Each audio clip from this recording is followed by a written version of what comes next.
be interpreted as statement of fact. Fact that Independent fact-checking and corrections are encouraged. Can we get a cup of coffee in here, please?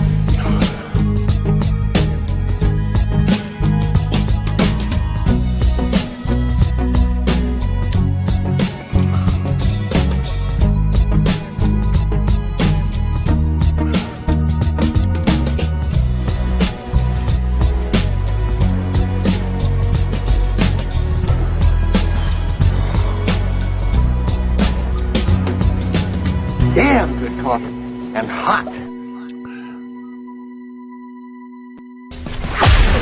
Wake up, America. You've got a dog that needs walking. That's right, sunshine. Just put on a big pot of strong Making coffee sure my neck and works. get ready to type your little hate mail with your opinions about kumbaya and flat earth insanity. Stand-up comedy? You want stand-up comedy? Well, we've got sit-down comedy. It's time for Coffee with a Dog. You make me laugh. You know who doesn't make me laugh? Tom Segura. Tom Segura doesn't make me laugh. I mean, he's moderately funny. Don't get me wrong. But I've had open micers on this program where it's just funny as hell. Nothing special. But he thinks he is. And he's got to be humble. Always be humble. Always be humble and kind. As Tim McGraw says. Was not a humble guy, by the way. Everybody's full of shit. Oh, good morning, folks. Did you catch me rambling and moaning and bemoaning and complaining about other people? Yes, you did. Good morning. It's Friday. We almost made it through another week. A couple of hours to go for this. And then I have gigs this afternoon and this evening and tomorrow and forever, and this never ends. And there's a problem with the oil burner. My wife is yelling at me like I did it. Yeah, I broke the oil burner.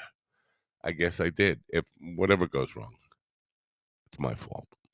Anyway, good morning. It is Friday, October 6th, 2023. Not such a nice day here. It's been nice all week. Now it's not nice. But we have a good day for you, a good show for you. Tommy Chong will be here eventually. It's early for him. It's on the West Coast, and it is 6 a.m. right there right now. So keep that in mind. Tom Segura is not a funny guy. That's where I was bitching and moaning about that while the music was fading out. Well, not really fading out, just jamming out. They were like, those guys, they just never stop playing. Like rock heads. Probably smoke too much crack and something.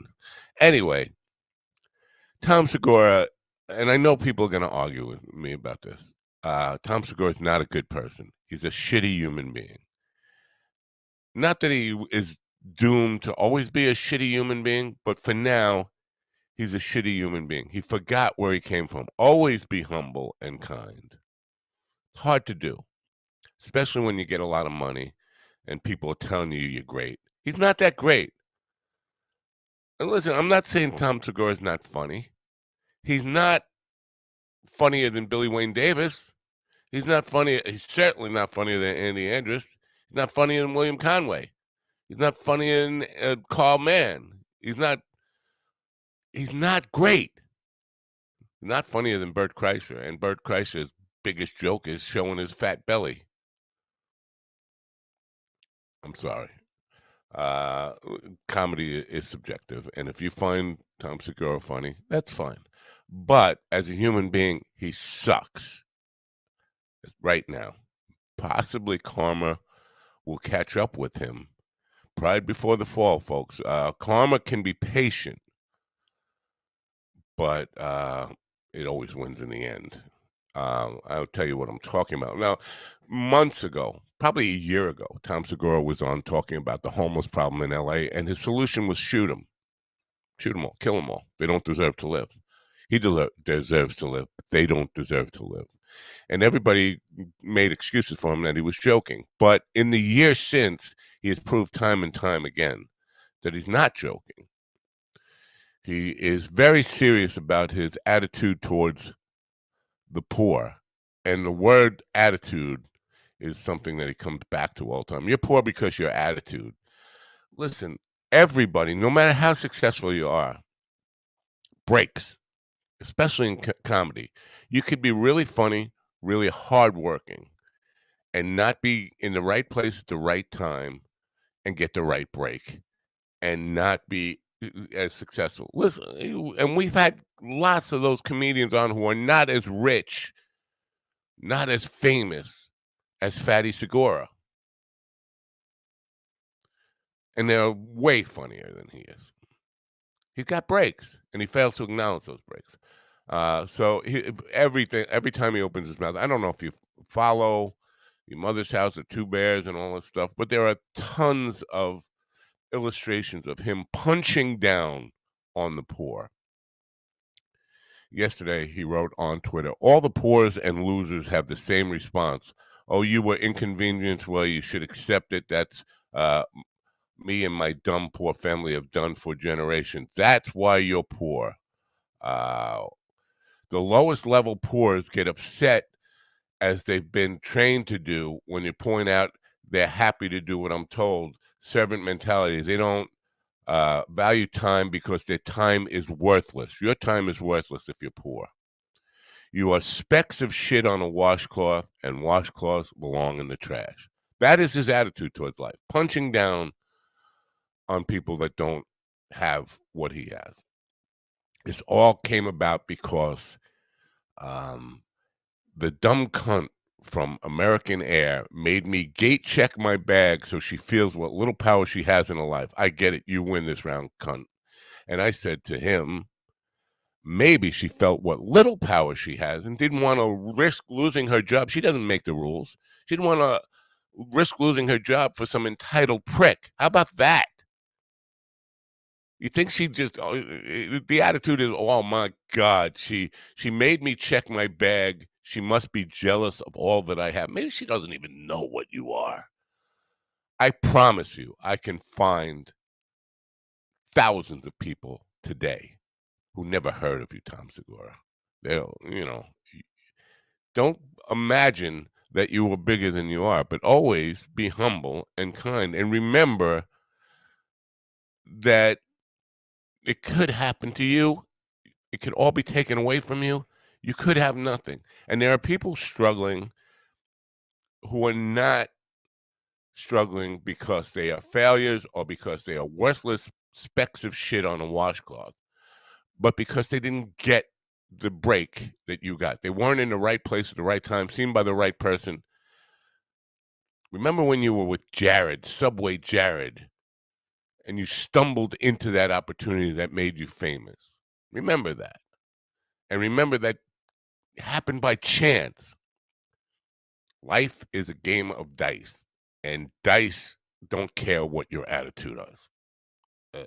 They don't care how many self-help books you read and stuff about winner attitude. Yes, having a winner attitude can help propel you towards your goals. Help. It won't make all the difference in the world, and if you don't get the right breaks, the right destiny, the right fate in life, no matter what your attitude is, you're going to struggle. And if you forget that, you become a prideful, mean, ugly person who's punching down on people. People in the service industry are not there to make your elitist life difficult. Sorry, I'm on a soapbox here, but Tom Segura, he won't hear this anyway.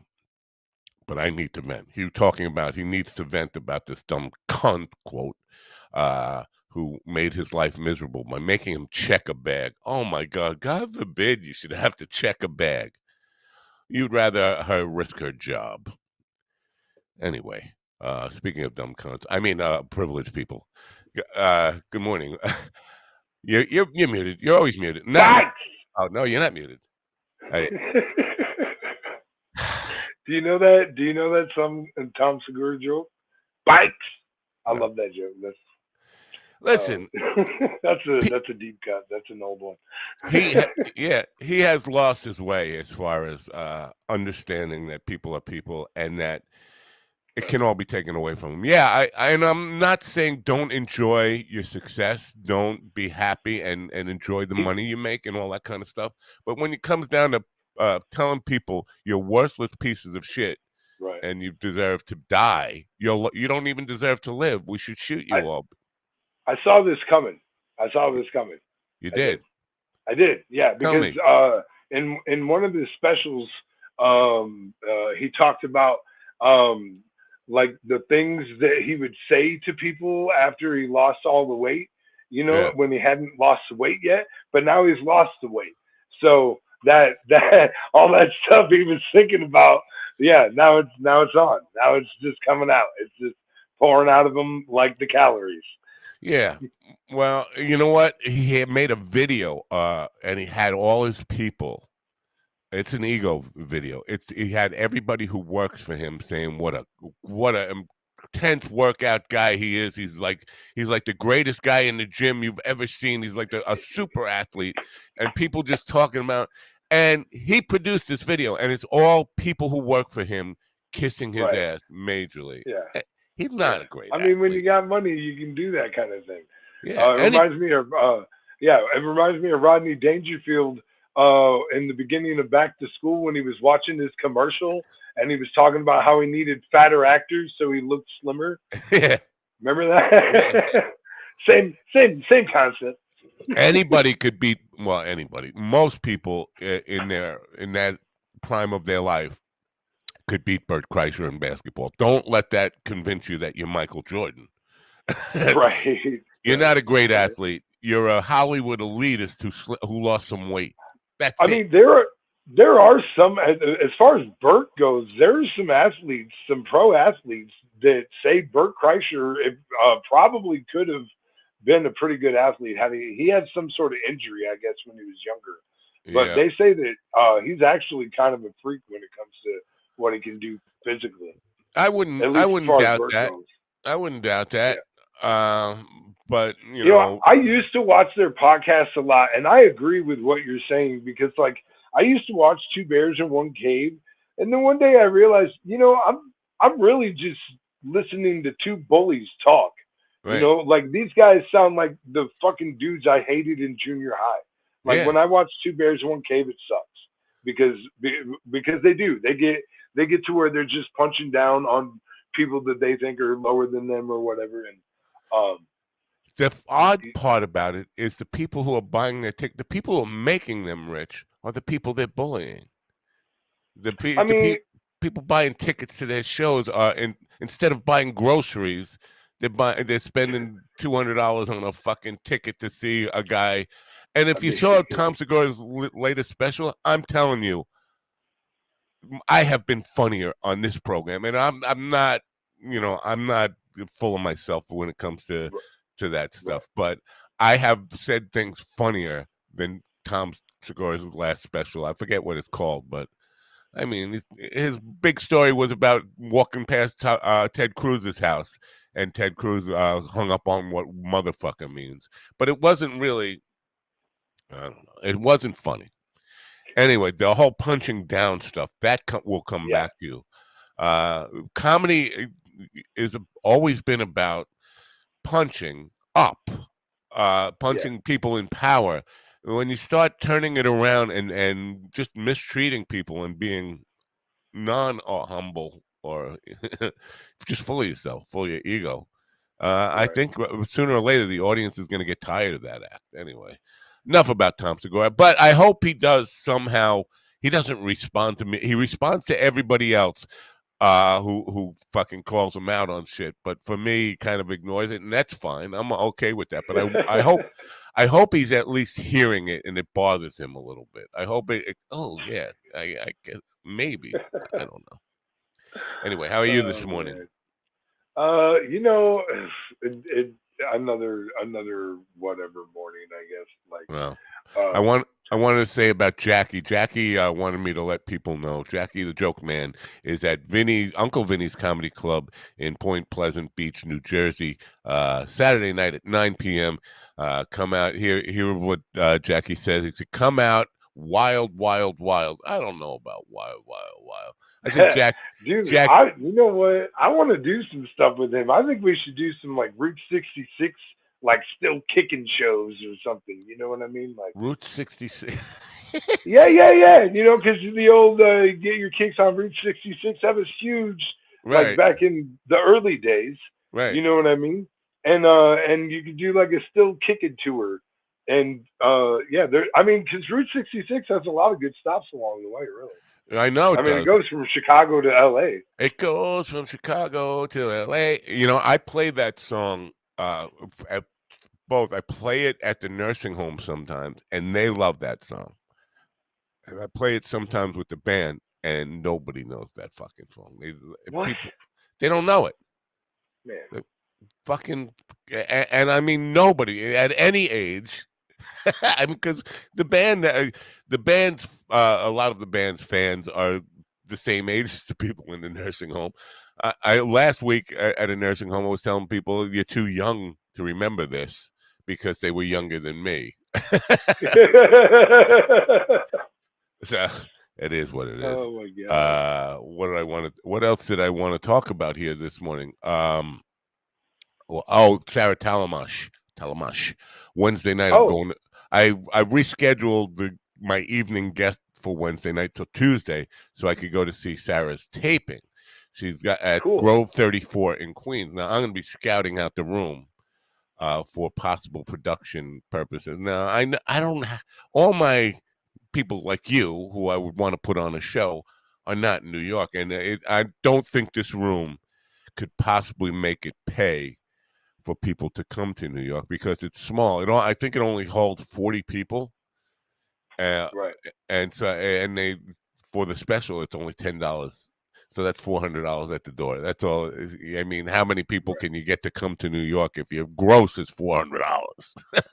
Right. So well, I don't. And I mean, I think the key is like I kind of imagine doing almost like a horseshoe kind of deal, like bang, bang, bang, bang.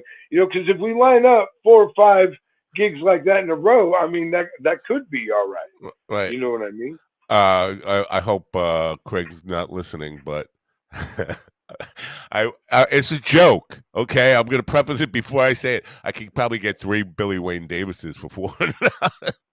I'm sorry. It's just that every time I see Billy Wayne, it's always there were only 10, 15 people in the crowd, and it's always the place that we forgot to promote. And it seemed like a pattern with Billy. So I don't know how he affords to tour. How do you go to New York? I saw him in Brooklyn. He came all the way to New York to do a show for 14 people. Kansas City doing a show for 14, 15 people. That doesn't even pay for your plane ticket or your hotel room or any of that. Oh, believe me, I know the feeling. It's happened to me. I know. So, but it's just confusing to me how you can put together a tour and keep going if every city is like that, and then it's always the same reason. The club or the venue forgot to promote it. Well, at some point, if that happens 3 or 4 times in a row, you got to say to yourself, I got to really work to promote this fucking thing, or I got to learn something about marketing. Well, and I mean, I did a lot of promotion for the Alex Hooper show, and we still had, I think, 7 tickets sold. Wow. And that guy was on Roast Battle twice, and he was on America's Got Talent 3 times. And he had all those albums in the 70s, right? School's Out and No More Mr. Nice Guy, all that, right? No. Alex Hooper. Hooper. With a H. Okay. Hooper. I got it. God. Like Mr. No, not Mr. Hooper. The Shaman guy. Oh, you're probably. And by the way, he said that happens to him all the time, and it didn't seem like it was something he was happy about. So I didn't ask him to do that video. He was pretty disgruntled, to be honest. Really? Well, yeah. I mean, 7 tickets. Yeah. Yeah. Disgruntled about the ticket sales or about? Well, yeah, but they also I mean, they didn't tell him until like right before the event that the original place he got booked at closed 2 weeks prior, and so there was a venue change, which I mean should have helped in a lot of ways, but it didn't. But to be fair, there was so much going on in Sioux Falls that week last weekend. Like you had SuperCon, you had PBR was in town, um, and then I know there was a concert at one of the bigger venues as well that people were going to. So there was a lot of competition for the show as well. So Right. Our president, hail to the chief, Bean Flicker, President Bean Flicker says he is so good about Billy Wayne Davis. He is good, and this is what he needs more than Johnson and Twitter for promotion. But he also listen. You're she's right. President Bean Flicker, with all due respect, is absolutely right that he needs more than Johnson and whatever people on Twitter promoting him. But that was kind of my point about Tom Segura, because Billy Wayne is funnier than Tom Segura. I don't know if you've ever really seen him, but he's one of these people who will make you hurt during a 90-minute, almost or 2-hour comedy show. He will make you hurt. right. But he is nowhere near as successful dollar-wise, and it not a lot of it does come down to promotion and stuff, but there also is being seen by the right people at the right time. Those chances, Yeah. you can't discount the roll of the dice in life, and Yeah. and That's that why I got that favorite saying of mine: "You miss 100% of the shots you don't take." right. But even if you take all those shots and you make those shots, if the right people aren't there to see you make those Right. shots, they didn't happen. Yeah, I mean, there's a danger in that too, especially for like comedians. I'm sure that there's comedians that maybe, took the first um series or whatever that came along, the first opportunity that came along, and it wasn't something that really fit them, and made them look bad. Well, now they don't get another shot at the series, because well, we took a chance on you and it didn't work. Remember, you know what I mean? And that kind of thing can happen. you know. But I mean, that's why I keep throwing my line out there, though, too. You I know what I know. mean? But yeah, but again, even when you make those shots, if nobody, it's like a tree falling in the forest. If nobody is there to witness it, it doesn't count. It didn't happen. All your success. I here's a Yeah. I had a gig one night. It was a steady gig that we had, steady Thursday nights at Cedar Beach, on the Ocean Parkway. And Thursday nights were volleyball night. And what was great about it, there'd be 8,000 people, literally 8,000 people come to play volleyball, but they would end in the middle of, like, we'd be like an hour into a 4-hour set, and all the volleyball would end, and then those 8,000 people would come up to see us. We were there. It was the end of summer, and it was playoff night, and there were 35,000 people on the beach. And I had a videographer there and to cover it all, and it was the best gig, best we ever played.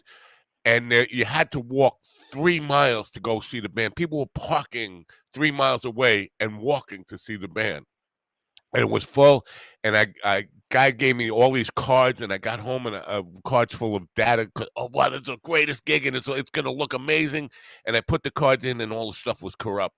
And I was like, dude, tell me that you can save this fucking data. This is the best show we've ever performed for the most people that have ever seen it. People were going crazy, and it didn't happen now because you lost the data on me. So that if there's no proof, nobody saw it. It didn't happen. It's a tree that fell in the forest and nobody witnessed it. Fucking bummer.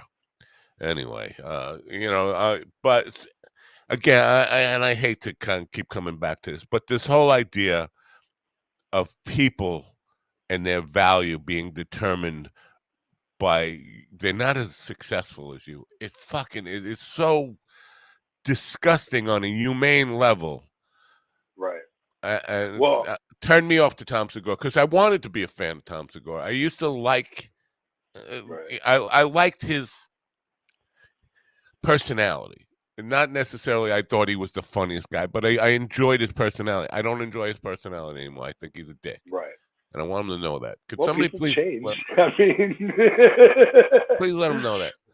And people tell me oh, you shouldn't bash these comedians because eventually a friend of his, you're gonna want to get a friend of his or somebody he knows on, and they're gonna hear you saying that and don't want to be associated with you.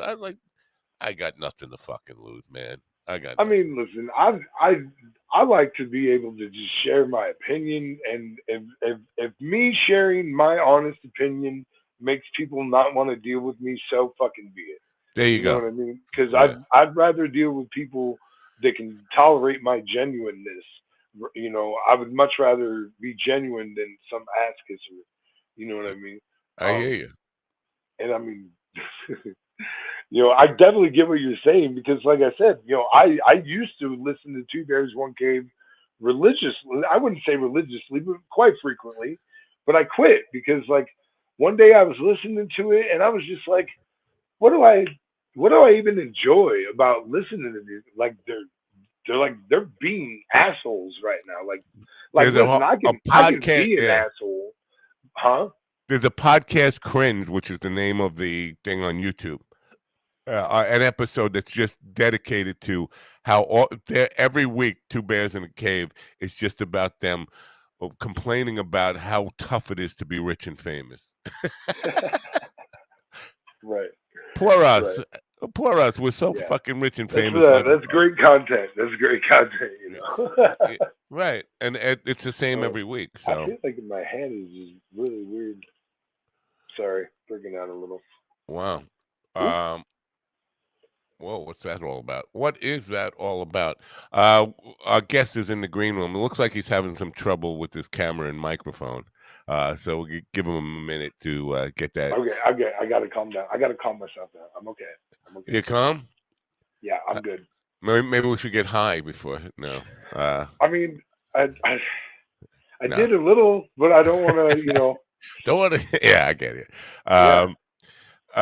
Yeah. So, and thanks for the read last night. We have a new sponsor that we want to tell people about. It's Creative Live, and it's something something that you're gonna want to, if you're a creative person and you want to up your skills or get better at what you do. Creative Live is offering a special.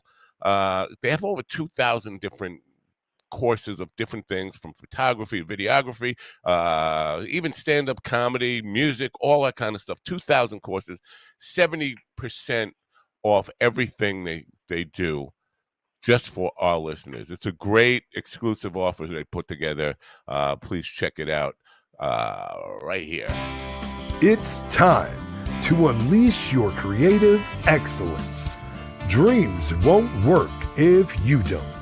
They never happen overnight, and they rarely follow a straight line.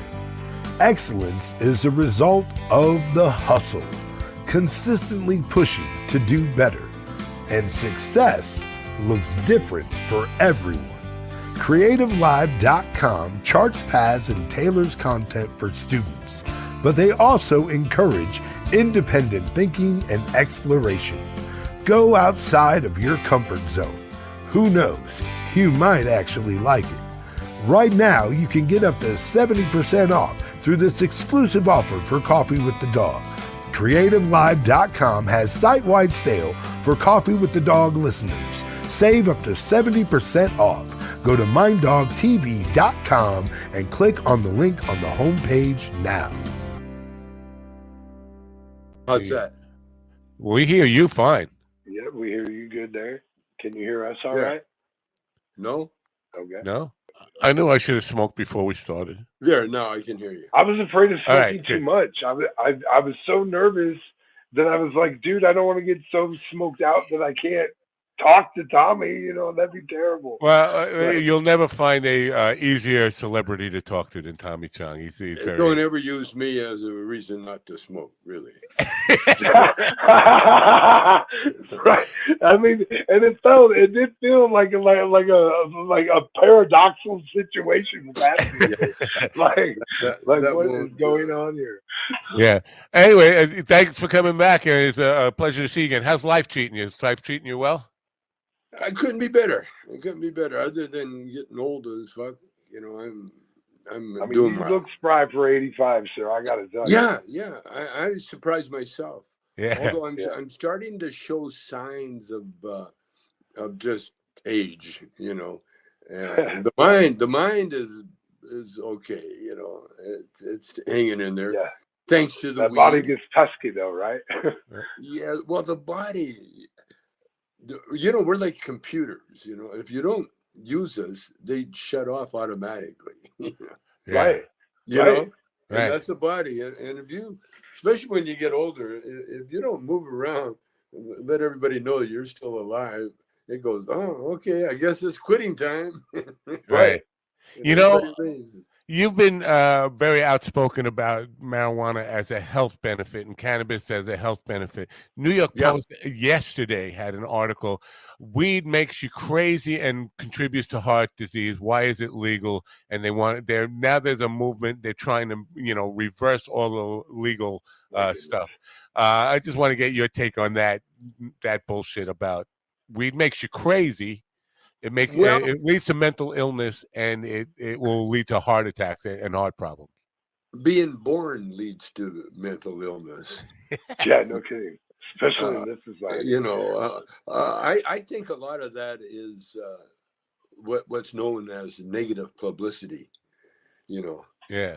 You know, people understand. They don't understand the Republicans. Why are they going crazy? You know, the Jim Jordans and Matt Gaetz and everybody seems to be going crazy. Marjorie Taylor Greene. I mean, if any of us citizens did what they did in public, we would still be in jail. Yeah. But there's a craziness induced by the leader. You know, right? Donald J. And he sort of like in Spain many years ago, the king had a lisp.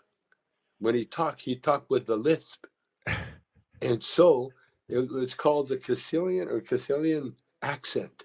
So everybody started talking with a lisp, because if you talk with a lisp, a speech impediment, that meant that you hung out with the king. You were the royal circle. So that's what happened when we elected Trump. You know, everything went. Everybody talking like him, crazy. Attitude reflects leadership, as they say. Everybody started talking with a lisp. Right. But every time you talk to me, I get flashbacks from the movies. Corsican Brothers, you were doing that. You were doing the lispy thing in the Corsican Brothers. That's right. That's right. We did that in the Corsican Brothers. Yeah. That was such a fun movie because Cheech really didn't want to do it, you know. Right. But his wife at the time, Ricky, was studying to be in the Olympics. And so it was a good chance for her to go over with her horse to study with some top horse trainers.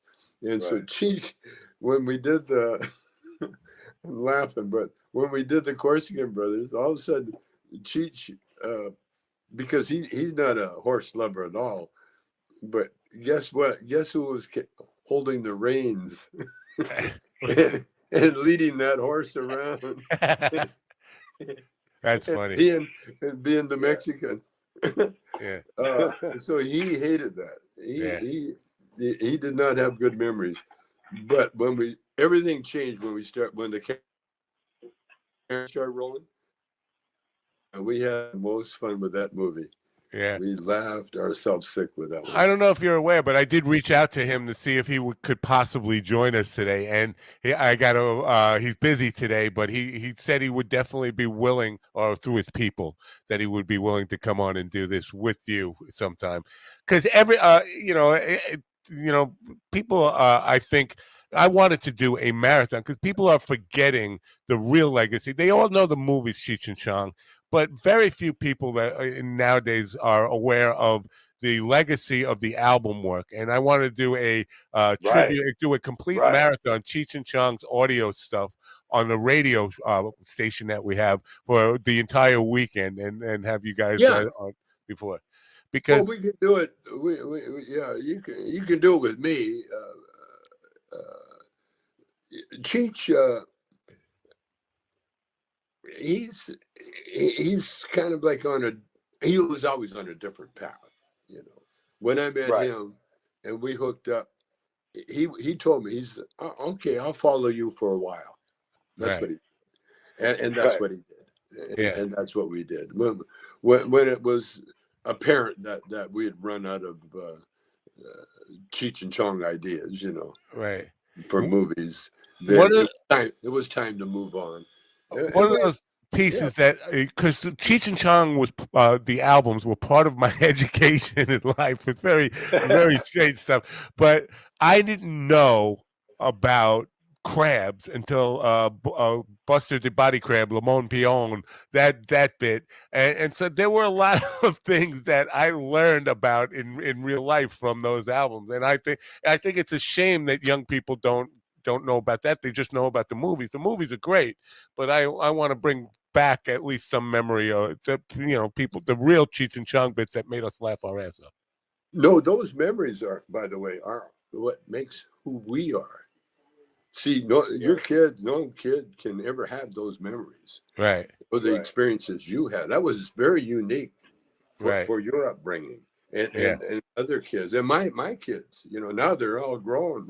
My one boy is a year away from being 50, and I watched him grow up listening to the albums because he didn't get the jokes until he got older.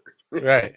And he was laughing, but he had no idea what he was laughing at. Right. And Pedro and Man at the Drive-In is one that I think people don't know what a drive-in is. How are you going to get all those jokes and sneaking in the trunk and all that stuff, which was part of the teenage experience in the 70s. So yeah. And our kids will never see that. It's all they're all for good reasons. I got a 3-year-old granddaughter now that she shows me how to use my iPad. Right. She'll take my phone and show me how to do my phone. 3. I know. She can't even do talk with proper sentences. She knows more about the iPad and the cell phone. That I still. The world's getting more and more different. Yeah. When I meet people now, they say, "What's your number?" I just hand them my phone. And then they do all that stuff. I thank you. Well, we have that in common. I've done the same thing. I do this because the technology gets me from time to time real bad. But so that being true, I want to ask you a question because I called a friend of mine and I wanted he was probably the friend that I had that would be most appreciative of any kind of time or question with you, my friend Johnny, and especially because like you have this image, but you don't you don't partake in that way. So like, what do you attribute like the longevity of your success? Because like you've had to have remained focused because you've done so much. Yeah. Well, the true secret of all us is that invisible power that guides us. We're all here for a reason. There's no accidents. And no matter who you are, what you're going through, it was a course of life designed by you. We each design our own future, and because we're the only ones that know what we need, to evolve, to keep evolving. And what I learned over the years, that I was blessed right from the beginning And by being blessed, what I mean is that I was taken from my mother so early that I don't really I don't really have memories of her. There's memories I have from her telling me stories of what happened when I was a baby. But she got TB at the same time my dad was being shipped off overseas for the Second World War, and so she was in a sanitarium, and I ended up in the hospital, and as a little 3-4 year old, and so I spent a year or so in the hospital, which is a blessing, because my legs didn't develop.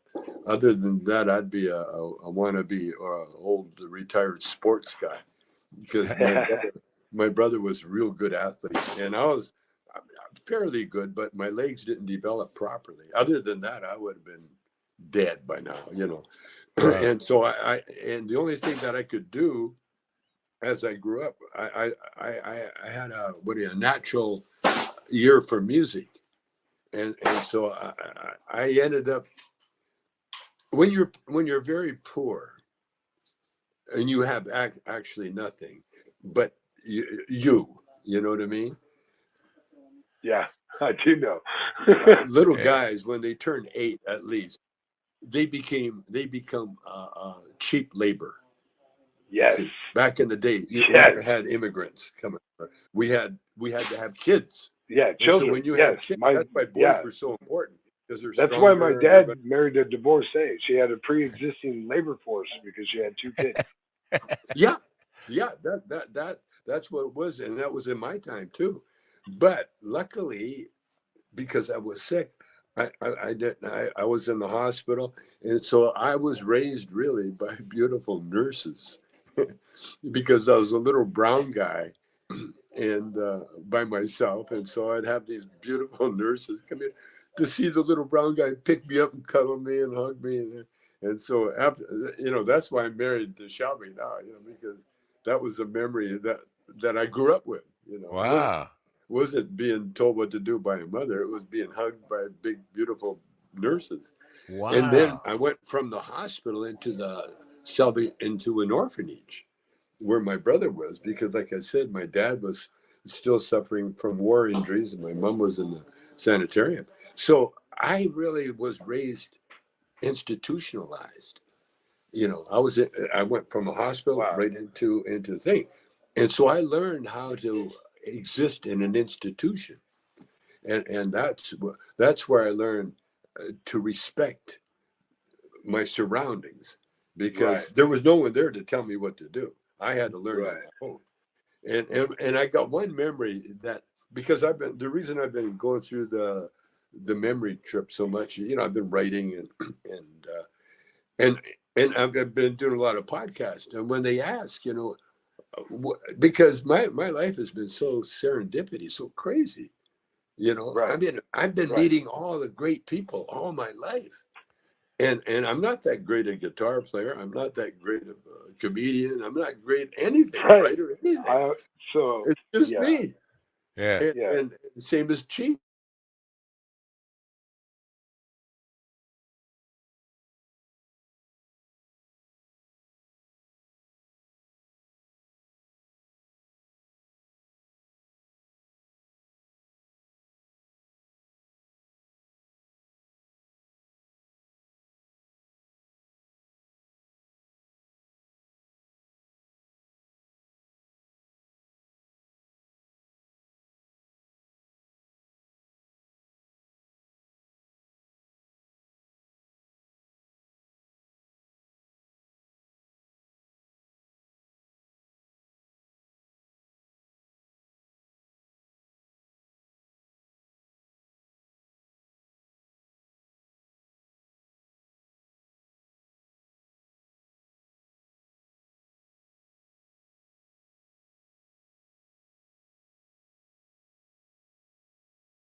We are streaming then. We are here. Are we here? See, we're here. There's technical difficulties, obviously. Can we take it over? Should we take it over? We're going. It's a show. It's YouTube. I mean, yeah, right. well, The criminal Tommy I don't know Chung what and Matt wants to do. Matt, I think the FBI there, they finally come for Mind Dog spreading misinformation and propaganda since, I don't know, 2007 on YouTube. We can't do anything else about it. We can't sit here in silence. So we'll wait for Daddy and Uncle Crime to come back, and then we'll see what's going. How did both of them get kicked out though?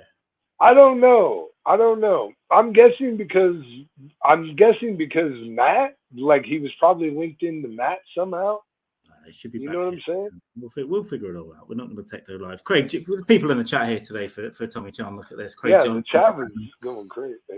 Yeah, right. Yeah, sorry. Hey, Craig Johnson. I don't know if you saw my Facebook announcement, but I'll be having. I'm doing a 20-minute set as Jason Voorhees on Friday the 13th in Albuquerque. Sounds like someone's going to get murdered. Definitely come and check that. It's going to be awesome. I'm definitely going. looking forward to Oh, in Albuquerque. It might be like 15. I haven't timed it yet. It might be more like 15, but it's going to be great. It's going to be great. So look, I could be Mind Dog. I'm getting angry at comedians on Twitter. That's the first 20 minutes of the show. We can just do what they can do. We can do what he can do easily. Sitting there complaining. Do yoga, Mind Dog. Calm down, sir.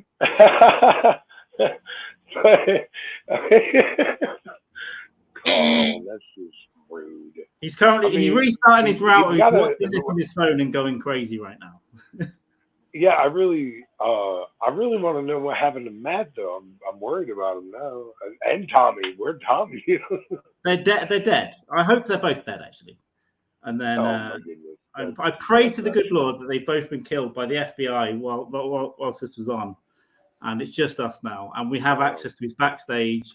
And then presumably we can move into his house and start eating his cheese. Take that weed, you know. I'll send him a message, actually. Let's send him a message. Yeah, so, yeah. Craig Johnson. Yeah, the Bears did finally pull off a win. And probably because they had an extra angel. That's right. They did. Yeah, he's probably watching this on his phone, just like a veins popping out of his head. Like, what the fuck? Yeah, I mean, I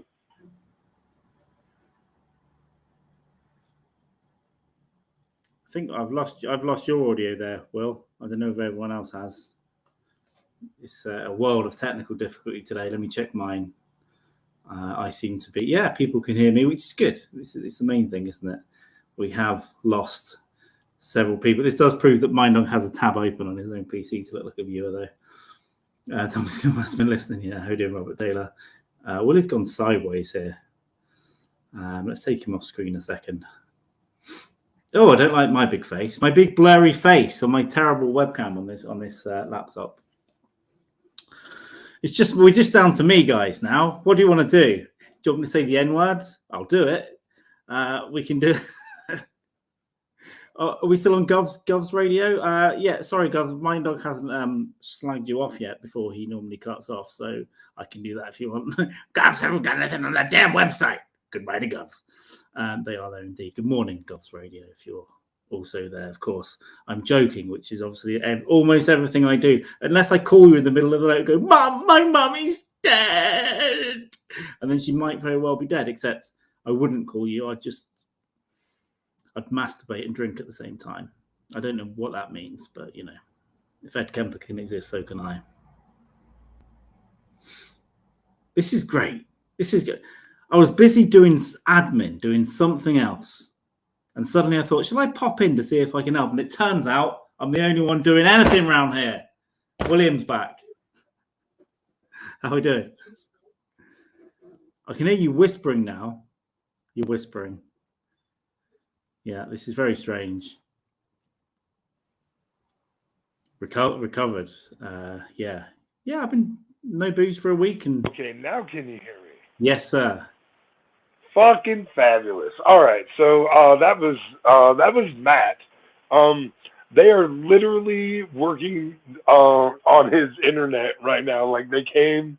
I was calling the. Yeah, like the company is like on the poles doing whatever. They've pulled a wire out, man. So yeah, I don't know. He's outside right now pretending to. I'm on a radio show over here. Yeah, oh yeah, no, I'm sure he's freaking like now you got to do this now. Yeah, big Italian sausage sticking out his tighty whities. Oh, what is that? Is that maybe that's Tommy coming back? Oh shit! We got the Reverend Jelly Roll. You know how to bring him in? Do you know how to? I've been tuning in. Oh man, this is dangerous. Even I say we just start a cult. We just start some propaganda in the name of Mind Dog now, and just start in the name. Tell everyone to go outside of your house and just put mayonnaise on your face and stop where you are and just scream at the nearest cop. Everyone do that, and then you're in the cult, and then we can start. Okay. When you smear the mayonnaise on your face, after you smear the mayonnaise on your face, you find the nearest cop and you scream, "I have white privilege and I'm not afraid to use it." Yeah.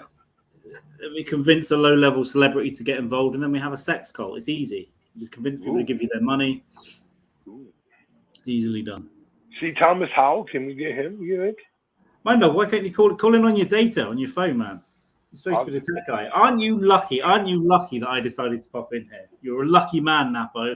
Yeah, no, thank you for hopping in here because I have no idea how to make anything happen. I'm clueless. So I just show up. With the talent and brains. Optima Online is fixing cables. Calling Tommy if he can come up with these guys. We're going to try and get Tommy Chong in then. We've got Jelly Roll in the background. We can bring him on in a second. You see it if you can hop on with us. Oh, that's great. You can hop in right now. Do they have Colts in Britain? Absolutely, we have Colts. Not as good as you. You guys have had the best ones, I think, but we've got Colts. I'm really impressed with Nexium, what you guys did with Nexium. I like not Ted Bundy, the Waco stuff, but also I really like the bag one, the business up in Oregon where the Indian cult, it's about free love, organic food and fucking each other. And then they started throwing bombs at the police station and whatnot, and it got out of hand. But I love the cult. How is it that dude, how do you know all of these different cults and stuff? Like, I do nothing but learn about murder and destruction in America and fucking masturbate. Why? That's all. I don't know why. I love it. Should we bring Jelly Roll on? I can do it. I am Mind Dog now. I've grown hair. I've grown a personality. Let's bring Jelly Roll on. Morning, brother Carl. Is Jelly Roll? Yeah. All right. Here we go. Yeah, brother Jelly Roll. What's up? You dressed underneath brother Carl. Brother Carl. How we doing, man? Doing good. Actually, we've never had the pleasure of meeting. So I should say more appropriately, you've never had the pleasure of meeting me. Well, but, that's true. I mean, you are dressed under that dog collar. It's not just down to here. That's what I would do if I was a priest. I'd wear it just down to here. I'm not a priest. That's why I got on pants. If I were a priest, I would be sans pants. Yes. Agreed. At least this show has a prayer now that the Reverend's here. It can be saved. I'm just surprised that when you mentioned cults, you left out the biggest cult that we have, and that's the MAGA cult.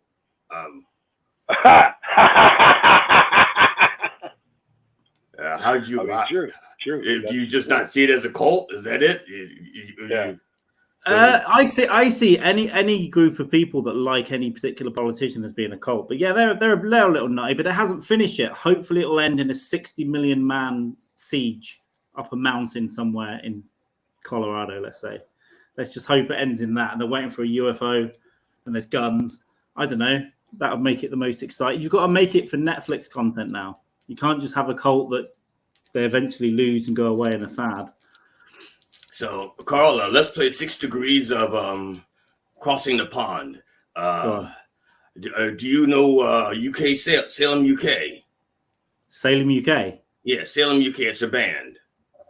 I'm just trying to see. I have friends over there. I'm just trying to see if you have friends that I may know, over there. Salem band from Hull. Okay, they're from Hull. I don't know it, but my grandmother was from Hull, which is where Salem, UK are from. So I don't know. Is that a degree? Yes, that's it. Perfect. Yeah, that's it. That's it. They are from Hull. Do you know who Shauna Street is? I follow her. She's from the UK. Sensation Alex Harvey Band, one of my favorite bands. Ever heard? Well, actually, you're kind of young. You may never have heard of Sensation Alex Harvey Band. They used to have a contest called Teenage Idol, and when they ended the contest, the last Teenage Idol, the last person to win the Teenage Idol was Alex Harvey.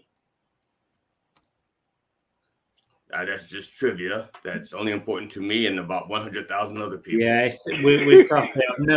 I've never seen Teenage Idol. Well, that was a contest. The band was Sensation Alex Harvey Band.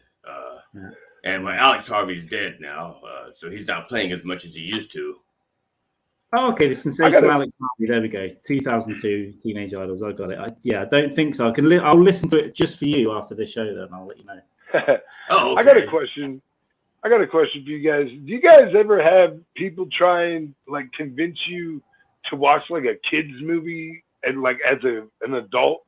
You know what I mean? And there's not other kids around or whatever, but my wife is always trying to get me to watch Disney movies that I haven't seen and stuff like that. Yeah. Now, are these Disney parodies done in porn, or are these just real Disney movies? No, she wants me to listen. If they were that, I'd probably be into that. She'd probably get me to watch no problem, especially based on some of the reactions I had at SuperCon.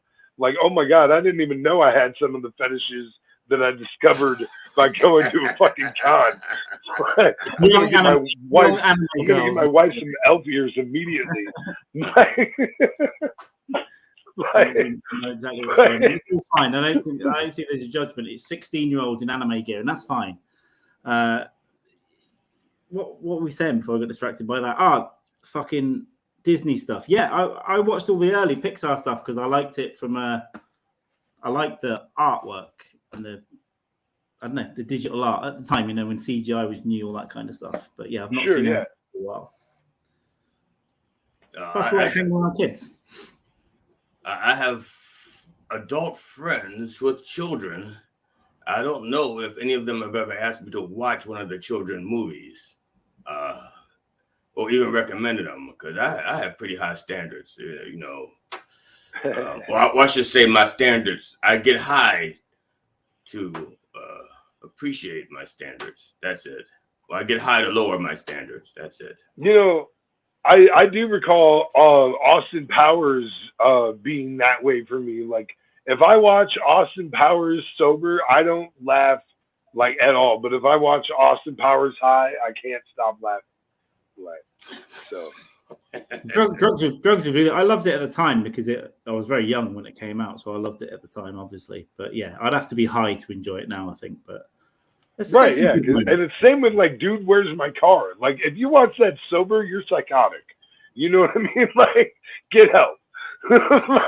Yeah, that's there's some movies that are just intended to be watched that way.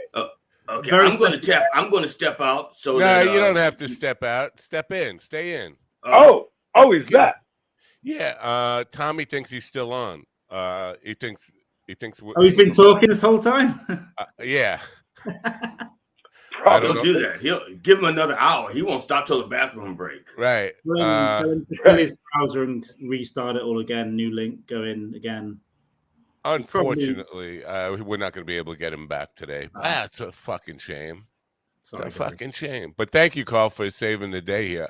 My fucking internet company decided that was the time they were going to upgrade the service for the neighborhood. They're on the pole right out in front of my house. Don't they let you know? Don't they send a fucking email going that it'll be out? And why do it in the daytime? You do that at fucking 2 a.m., right? Right. Yeah, or let people know. So, in case people are running businesses out of broadcasting. I went out and I'm in my pajamas here. I'm wearing a shirt, but I'm wearing pajamas and no shoes. Yeah. And I'm out there. He goes, "What's the matter?" I said, "You're killing my whole fucking business." That's exactly what I said you'll be doing. I've got a radio show.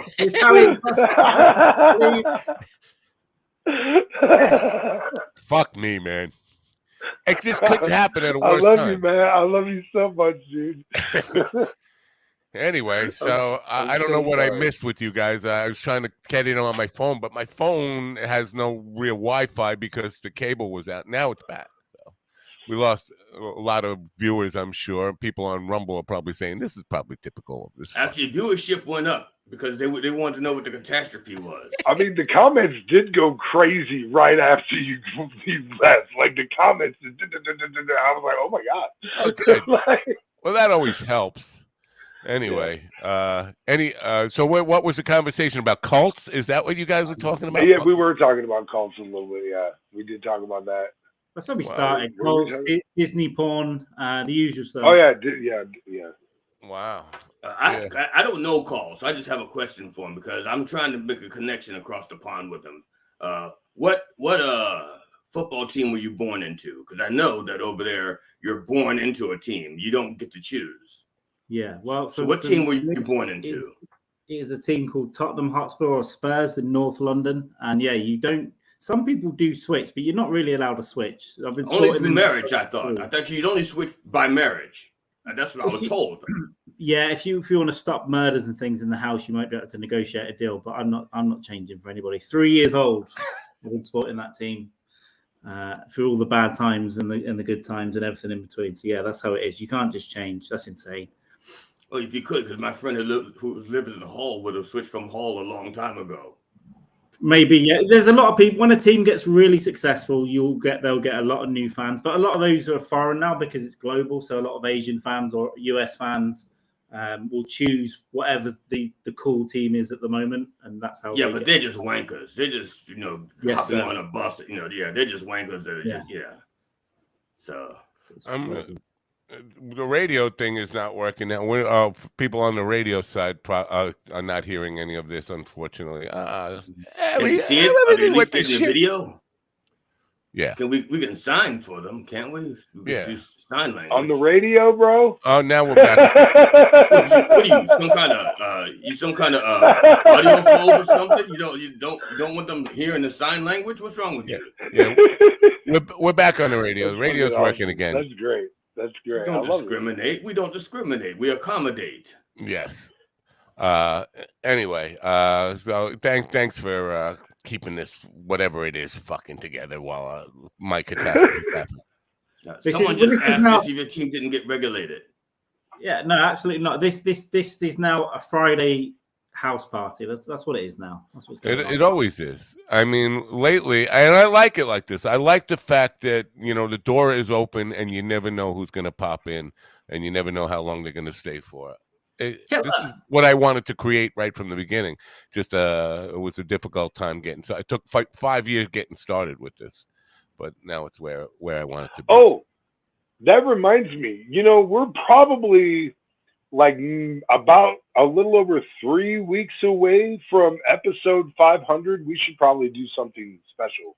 Yeah, well, I want to do a long thing on Thanksgiving. Last year, and I know, Carl, they don't celebrate Thanksgiving over there, right? I came on last year though for a while. They did. William and.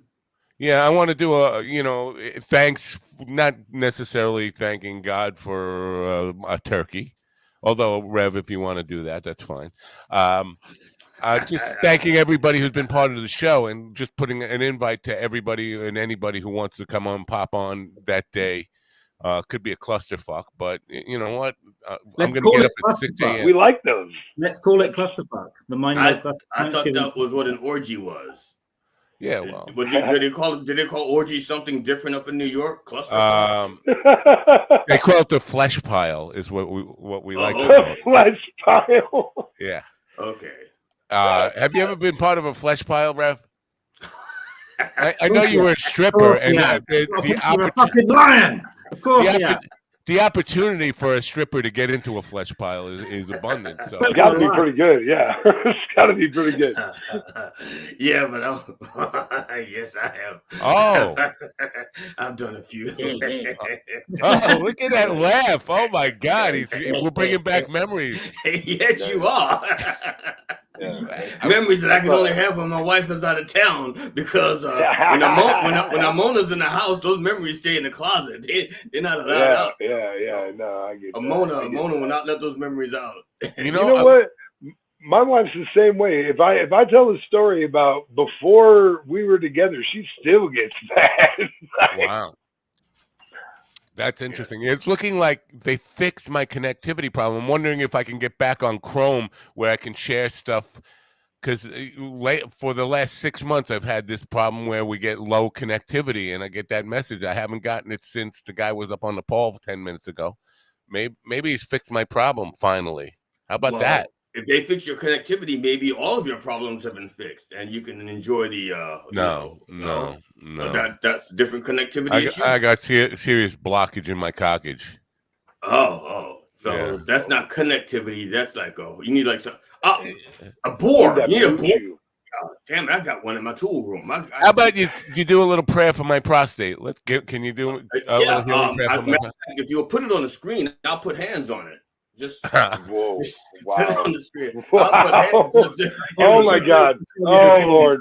We have lost cabin pressure. Because that's how the healings are going to work on my show. I'll put hands on anything they can put on the screen. That's it. Yeah. There was a Japanese. No, I'm not being racist. There was either a Japanese or a Chinese doctor. I'm not sure which one. There was a doctor who convinced a woman her pussy was haunted, and the only way to get the ghost out was with his penis. I gotta stick my ghost probe in there to get it out. Yeah. So that's that is the Eastern version of just the tip. Okay. Yeah. By the way, Tommy is still talking. If you want to tune into his phone, I'm sure he's still going. He's still answering that radio. Well, if it's recording, you can probably play it later. Yeah. Right. Yeah, that's true. We'll see. Maybe we can salvage some of it and put it up on YouTube at a later time. Somebody's knocking on my door right now. Can you guys hold down the fort? I'll be right back. He's talking about we do such a good job at that already. He means hold down the rest of the fort, I guess. I don't know. Do you have any idea what you've done this morning? Like he's definitely given them the third degree. That's Wow. Oh man. So has Tottenham been relegated? Before my time, not in my lifetime. Maybe in the 70s. We're pretty good these days. We're in the top. We're second in the league at the moment, which is good. Okay, because Ted Nagorski asked, and I was just trying to forward his question to you. Yeah, I did see it actually. Ted doesn't know what he's talking about again. Again, Ted. Again, Ted, this is the last time I bring you up like this because you've embarrassed me for the last time. You have embarrassed me more than my own embarrassed me for the last time. Yeah, I have kids that have embarrassed me less than you have already. Yes, you have embarrassed me 100% of the times that I've interacted with you. That's it. I'm done. So. But yeah, I'm a fan of cults and serial killers. We've got, in terms of numbers, we had a doctor that they think killed over 500, but he did it. It was like a lot of old people, and it was a little bit of morphine, that kind of stuff. But they caught it. They charged him with 15. They do exhume bodies and all sorts. But they think up to 500. They'll just never know because there were just so many people, old people that died. Now, the people that he was killing, like, were they like sick with chronic stuff? Was he like euthanizing people without their consent or something? Or? It wasn't necessarily Angel of Mercy stuff. It was just like it started out. He got caught because some old lady left him a house, left her doctor the house, and they caught him because she had two houses. So why she didn't put both houses in the will? And the will was typed on a typewriter from his fucking house. This was in like early 80s or whatever. So that's how they first thought this is weird. And then they dug up bodies and stuff. And he was just, if you're old and went to see him, you'd slowly die. Man, that's crazy. That's your next campaign poster right there. That's your campaign poster. Are you excited? Is that good? Is that bad? No, it's bad. This fucking day. What's happened? My oil gauge, the gauge on my oil tank is not working. So apparently there's no oil in the tank. Now, is that a euphemism for sex, or you being literal? Are you talking about your heat oil? Yeah, heating oil. I'm being literal here. Okay, I'll just because there's so many euphemisms flying around this show. Sometimes I need you to clarify. Yeah, my wife. Fair. My wife ordered an emergency delivery, but they wanted cash because she didn't go to our regular. Could be another euphemism right there. That's it. Yeah, right.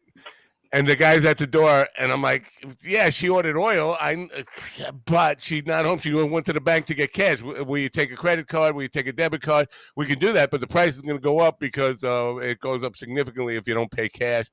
Like, And it's a criminal operation. It must be a crime front. There's no other reason not to take cash. It's 2023. Yeah, they probably stole your oil in the middle of the night. Listen, they run out. Carl, you're talking about Long Island. Of course, it's a fucking crime front. Every business. It's okay, criminal. Every business. Yeah, that's here what happened to is your a front for the dispensary. mob. They didn't pay the right people. That's exactly right. I mean, 100%. 100%, dude. By the way, I got 3 phone calls yesterday from people who said, "Who's this reverend you got on, this minister? And what the hell is that real?"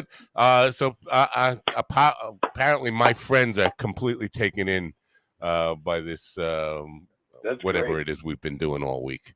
Anyway, hopefully they'll tune in. You know what's annoying to me? Yeah, there's a guy I'll perform with. I perform with G.D. Fenderson once in a while. The two of us will do shows together, and he's usually the headliner. You know, matter of fact, he writes a lot of my material, and he doesn't get any fucking credit or love at all. I can't walk down the street without being recognized, you know. And he'd be like, "Should I start the car for you, mister?"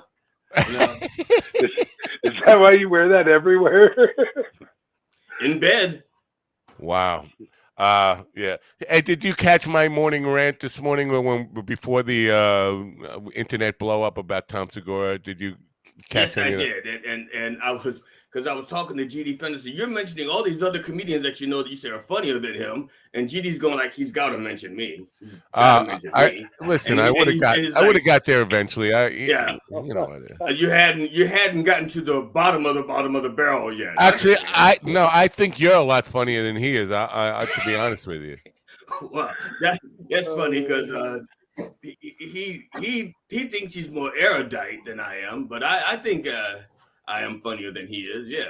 Yeah, you know, you're more of you have a wider audience for what you do because he's very political, and everything audience about me is wider than him. I'll tell you right now. Yeah. Girth, he wishes. He wishes he could feel my collar. Yeah. Wow, there you go. Very cool stuff. But this whole idea of fucking punching down on the poor in comedy. They think that's got to fucking come around to fucking bite him in the ass eventually. Like, his fan base will get tired of being called losers and fucking. Well, that's just it. They don't.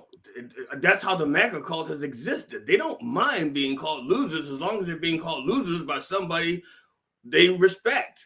Wow. They'll be somebody else's bitch. You know, they say, "Give me freedom unless Donald's taking it." You know. Wow. All right. So maybe karma won't catch up with him, but no. I think it will. Eventually. I hope tax collectors catch. I hope student loans catch up with him because they will ream him a new one. But you're right, because on Twitter this morning, Hillary Clinton was calling the MAGA people a cult. She said they need to be officially deprogrammed. And all the MAGA people were responding to that, saying, "We'll never be deprogrammed." So they're admitting they're in a cult, and they don't want to be. They want to, like Jonestown. They're committed to being in the cult. It's very. You know how this is what they don't realize. Jonestown was so bad that they didn't drink Kool-Aid, they drank Flavor Aid. But even Flavor Aid says, fine, you can have that one. You can have it. Don't drink the Kool-Aid. Flavor Aid is just fine. We're fine with that. It was a knockoff of Kool-Aid. Yeah. Amazing. Yeah, it's like a Great Value brand or something like that. Ted Nagurski says Tom Segura isn't MAGA. I don't think we were saying that he was. We were just drawing an equivalence between the cultism, fans cultism. But I think he is slipping into MAGA world. If you look at his Twitter feed, it's full of sharing some stuff from MAGA people. I think he's moving towards that. I think what happened at some point when he lost the weight, he read a lot of self-help books. He's one of the things he preaches all the time is about you're a loser because of your attitude. All it takes is a winning attitude, and you could be like me and ride helicopters and get invited on Blue Angels flights and all that kind of stuff. Yeah, so all you guys do is that and blow Jared, and that you get all those things. Right. Right. Yes. Yeah. I mean, you know what? I think you said it before about like he really has forgotten where he comes from, because like you really have to disconnect yourself from the process to get to where you got to start feeling this way. You know what I mean? Like because when you're first starting out, like nobody has it easy starting out. Nobody. You know what I mean? Right. He's definitely forgotten those days for sure. You know how he got famous? He was discovered by Jared, the fucking pedophile from Subway. Right, yeah. Yeah. He was just fluffer. Famous though. But he's only had money for like 7 years, so it's easy to see how like if you get that much money, you get you become in a bubble anyway, right? Yeah. If you're not careful. So it's weird to see like after 6 or 7 years you can. Right. Yeah. And that's why I said people change. You know what I mean? It's especially money and success. It could definitely change people. And, because I do think his tone is definitely different and it's meaner. It's definitely meaner than it used to be. And it was always kind of mean, but it was like a lighthearted mean. But now he's just, who had the Money Changes Everything, an album or a song? Was it Zevon? No, it wasn't Zevon. I don't know. Somebody, Money Changes Everything, but that's true. I mean, money does. Not many people end up with lots of money and aren't a dick on some level. Not many. I mean, it's got to be a low percentage, right? What is it, 5-10%? Most people who get a lot of money turn into a bit of a dick, and then there's just different levels of that. I don't think it changed Tommy, because coming back to where this program started, Tommy Chung, and you're talking about the orphanage, that stuff I never heard before. Yeah, it doesn't always change people. Right. But it can. One of the things that Mr. Willie, brother, whoa, your name gets longer. Did your name get an erection or something? It's getting longer every time I see it. You're putting some kind of... It varies in size at different stages, really. What's the temperature there now? So if it gets colder in your room, it's cold as fuck here this morning. And your name is that long in that temperature? I'm impressed. Well, never mind. I'm just saying that Matt has the shortest name up there, so I always have the shortest name up because I'm old, and that's as long as my name gets when you get old. I mean, I put this. You're almost as old that as as me, my name because that's my name in the song. They sing my name, and that's the name. They you want to play it? You want to hear? Of course I want it. I love that song. All right, where is it? It's here. It's here somewhere. Oh, New Coffee and Dog. Hey, yeah, Mind Dog, yeah, Mind Dog. If you're ready for some action, this dog sure to keep you laughing. Let's go. Mind Dog, yeah, Mind Dog. Don't roll, don't play fetch, only here to keep your interest. This is the show that you've been missing, full of comedians and musicians, plenty of interviews, entertaining, keep it funny, there ain't no debating. Call the man, you never know what they gon' say. Bean Flicker Kelly and Whiskey Dick Willie Conway.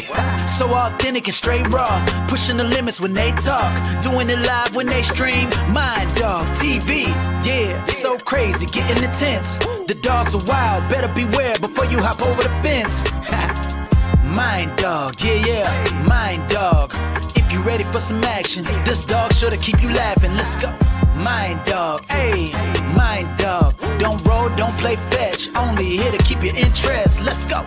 Come have coffee with the dog.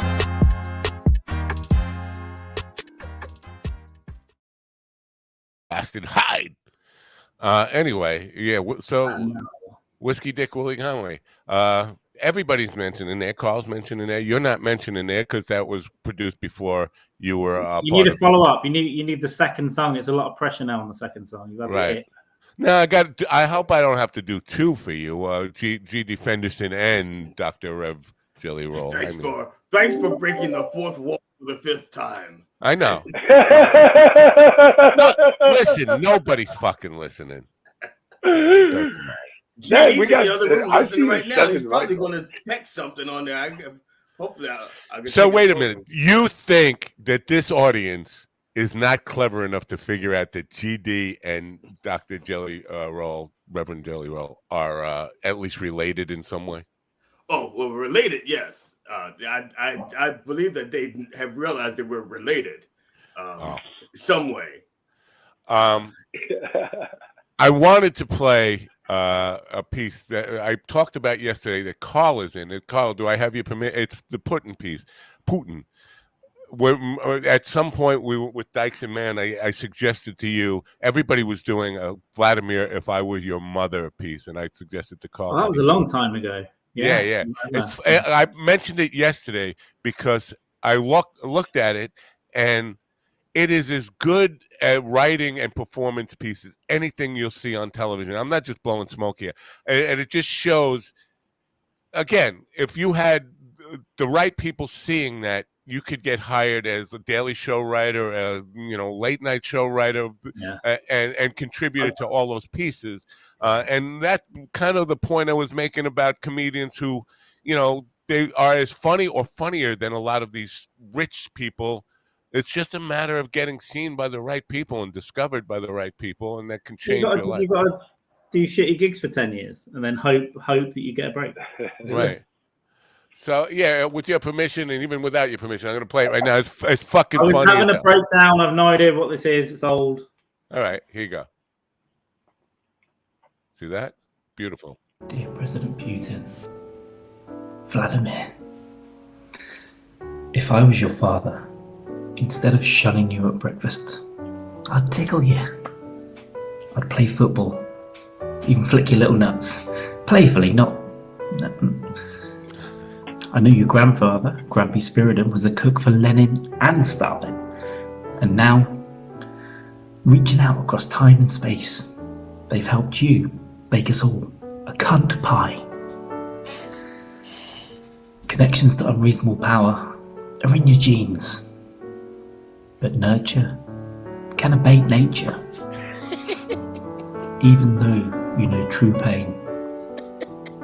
If I was your pops, Vlad, I'd lube you up and put a little Russian potato up there, ever so gentle. Soon you'd only know warmth. It's a baked potato, and the filling, well, it's filling you. Oh, beauty woots, my little ball dildo. When it rained, I'd shower you. When I thundered, I would have comforted you. And when you tried to bully the little kids, I'd have tied you down, and your little arse cheeks that look like your fucking stupid head were in spanked red raw, belovedly. You know, I'd love you so much, my beauty pie. Let me caress that frown off that crown. Kiss you on the lips. Yeah, it's not gay. He's my son. Oh, Vladdy. If I was your daddy. Oh my God. Wow. Fucking funny as hell. See, that's what I mean. That's fucking classic fucking stuff. I found that by accident looking around for a commercial the other night, an old commercial. Anyway, fucking very good stuff, Carl. Congratulations on fucking making me laugh very hard on an old bit. I will say my piano playing makes that. It makes the piece come alive. Thank you very much. I've been muted this whole time. I was saying I hate seeing myself, and I have no idea what. I don't remember. I thought I knew what it was, and then I was like, oh dear, this was the border. At the time, it was just as the Ukraine invasion was starting. Every fucking woman on Twitter was going, Vladimir, if I were your mother, I'd kiss you and hug you and give you all that kind of love. And it was just, and it wasn't that long ago, right? That's only like a year and a half ago, 2 18 years months. ago. Yeah. And everybody was saying that war would last 3 weeks or something, and it's still going on. So I don't know. Yeah, you can see the fucking mid breakdown in my face. I think I hated where I lived. I hated everything. I just had a bit of stand up and a bit of this. Everything Ted says you're a good actor. You know, but that again, I know I'm a broken record here, but the difference between you know, somebody who is like on the top of their game in comedy and somebody who is struggling and still working hard at getting there. I talk about Erica Rhodes all the time, but she's not on the level financially wise or fame wise that those guys are. I think she's funnier than Tom Segura. I mean, I could go down the list though. I've had open mic level people. Funny or talent in anything's got nothing to do with success or money, has it? It never has, really. Yeah. It's whatever. So, you know, you got to remember that you know, we have a gig tonight. I hope he's listening, because I like to passively aggressively insult people and act like I don't know they're listening. Our original bass player is back with us tonight, and we have a gig. There was a surprise gig that wasn't on the calendar, and the drummer couldn't make it. He's away. Our current bass player is in Bisbee, Arizona today. And so let's do it acoustic and invite Bill back, and Bill's going to come back. And so we're going to do it all acoustic. And now he wants to play bass, and I got to bring an amp and a mic stand for him and all this stuff.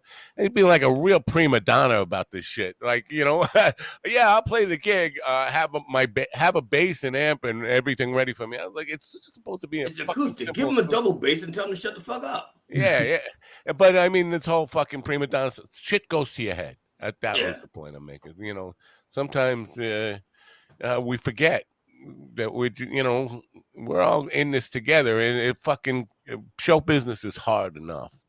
By the way, Jackie's Harvest is in. I want to let you know that Jackie's Harvest is in, and I'm going by his house to pick up. So if anybody wants some free weed, I know you do. I'm going to send you some free weed. Jackie, the harvest looks good. It's all purple. By the way, I don't know if I told you guys, I tried the marijuana. Did I tell you that? You disappoint me more every day. I know. Well, I tried. I tried a little more every day. Anyway, but Wednesday night, I'm going to hang with at what is it? Grove 34 in Astoria, New York. Sarah Talamush is taping her special there. She's 9 months pregnant. Her due date, projected due date, is October 12th. She's taping her special on October 11th. Get the fuck out of here. What does she want to go into labor on stage? Well, it could be history in the making. I mean, I guess. So I'm going to try and drag Jackie. It'd be great if she popped it out and finished her set. My dog's only going just in case she shits herself and her asshole becomes a cunt at the same time. Right. And Joe List put out a thing, come and hang. And the place only holds 40 people. Joe List is the executive producing the thing. He's the father of the child. Right. So, you know. Wouldn't that make him executive producer of the child as well? He's an executive producer of everything. Producer. Right. Technically the executive reproducer. But it's a really small room, but a really cool looking room to do a special in. But there are only 40 people. It only holds 40 people. And I know a lot of the people. I'm expecting Joe List is going to be there. Mark Norman will probably be there. He's good friends with them. You know, there's be a room full of fucking. Dude, it'd be great to have him on the show. Comedians and me, right? So I'm looking over the room in terms of producing stuff with my circle of friends and comedians, but I'm GD. It's not too bad a drive for you to come here. No, it's he can make it. I can make it because he'd be driving, so it's no sweat for me. I'll just take a nap. Right. Yeah. I bet. I have taken a nap while Hank Porter drives the car for me several times. But the thing only holds 40 people, so it's hard to make it pay for comedians to come here. That's my only. But are they doing it for the love of the craft, or are they doing it because they just need the ka-ching. Because some people just love the craft, which is Is why that- they haven't made I think any money yet. I think he means more so the logistics of paying for people from out of state to come. Right? Yeah. Like Not, I would not love to have. necessarily for people to make money hand over fist, but Right. just to pay for the trip. I would love to have Willie on the program, but the thing's not going to gross enough to pay for a plane ticket even for him. What if we did? Like Willie couldn't hitchhike. Willie can't. Willie's too good to hitchhike now. Believe me, Willie will hitchhike. Willie will. He'll put take his a stuff out Greyhound there. bus He's done for that sure. before. Call a stowaway. But also, what about doing 2 shows? Like we could do 2 shows and probably 2 in a night. We could probably do 4 shows, 2 nights. Right? Yeah. Weekend and do 4 shows. Yeah, back in the day when comedians used to come to Nitwits, you do 1 show on Wednesday night, you do 1 show Thursday night, you do 2 shows Friday, 2 shows Saturday, and that was a good run. That was and Robert Taylor says if you book it, they will come. That's not true. Well, we wish that was true, Robert. Okay. First of all, we booked it and they didn't come. Robert, it's happened. Yeah. And I feel guilty. I feel guilty about that because I never in the last 35 years have any gig I take, basically people show up. And I don't. It's not a concern anymore. It used to be a massive concern, so I feel a little guilty that other people are still dealing with that. What if I'm playing for an empty room? I haven't played for an empty room in a really, I mean, in memory, really. I mean, 35 years ago, it used to happen all the time, but now, like tonight, I'm sure. I know the place is sold out already. Reservations on the place tonight. So I have a little bit of guilt, but the comedians will come. He's right. If you book a room and you say you have a show, you'll get comedians. I want quality though. I want the people I know who've been tested. I don't want because I could put it out there and get a lot of fucking open micers from govs to show up, but I don't want my first endeavor into producing a comedy show to be a bunch of hacks. You still broadcasting the Govs Radio? Yeah. But so this thing could be a historical moment, and I'm wondering, could the special taping get stopped? And she starts to go into fucking labor right on stage there. Yeah, then it stops. That's how that would work. I would think. Better have a midwife handy. I said that it's a great marketing thing, but they're not even playing that up. Like in their talk about the show, they're not saying that you could be you could be witnessing the birth of the Messiah of comedy. She could be like the Messiah of comedy. That could be. That could be. I mean, they're both very funny people. Joseph is the father. Sarah is not exactly that from the biblical. Sarah is, but if you know her past, it's kind of it aligns with the biblical Sarah in some way. She was according, at least this is what Joe says that she used to be a stripper just down the block from where this thing is going to be. He said, and so aside from opening for him, she used to opening her butt cheeks for a crowd of strangers. Speaking of stripper, did you put that question up on the poll on how did it do? Do what? You asked about a question you had put on a poll about if you were dating if you met someone who was a I forgot. stripper. I forgot. I know I asked you about it and then I forgot. Okay. You didn't send me theater, by the way. So are we gonna what are we gonna get Tommy back eventually, or what are we gonna do? How are we gonna? I guess I don't know. Not today. He's moved on. I don't know. Right. Well, no, I realized that. I figured that. I can get. Listen, I could probably get Tommy on every week.